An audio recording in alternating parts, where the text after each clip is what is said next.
عن ابن عمر رضي الله عنهما قال: قال رسول الله صلى الله عليه وسلم: ما من أيام أعظم عند الله سبحانه ولا أحب إليه العمل فيهن من هذه الأيام العشر، فأكثر فيهن من التهليل والتكبير والتحميد. الله أكبر ولله الحمد.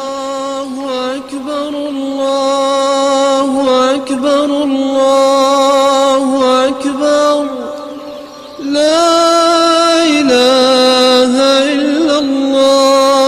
الله أكبر الله أكبر ولله الحمد.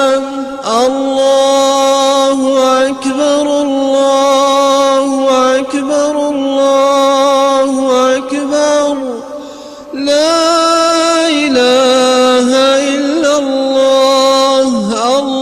الله أكبر الله أكبر ولله الحمد. الله أكبر الله أكبر الله أكبر، لا إله إلا الله. الله أكبر الله أكبر ولله الحمد. الله أكبر الله أكبر الله أكبر، لا إله إلا الله. الله أكبر الله أكبر ولله الحمد.